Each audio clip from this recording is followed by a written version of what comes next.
میں اپنی تحریر میں عورت کی عزت پر زور دیتا ہوں، کیونکہ عورت صرف عزت مانگتی ہے، اعتبار مانگتی ہے، بدلے میں وہ آپ کے لیے اپنا سب کچھ وقف کر دیتی ہے۔ عورت اگر آپ کی بیوی کے روپ میں ہے تو پیار چاہتی ہے، اعتبار چاہتی ہے، عزت چاہتی ہے۔ اگر آپ روزانہ کی بنیاد پر گھر جاتے ہو تو گھر جاتے ہی ایک بار بیوی کے ساتھ پیار سے سلام کرو، اسے مسکرا کر دیکھو، اس کے ساتھ پیار سے پیش آؤ۔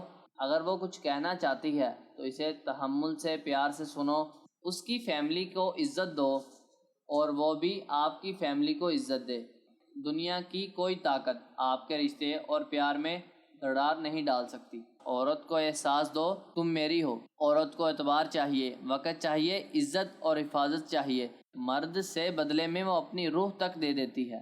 اسلام میں عورت کو حقیر نہیں سمجھا جاتا، بلکہ اسے ماں، بہن، بیوی اور بیٹی ہر روپ میں عزت اور محبت سے نوازا جاتا۔ عورت ذات کو صرف انٹرنیٹ پر ہی نہیں بلکہ ہر مقام پر احترام دیا جائے۔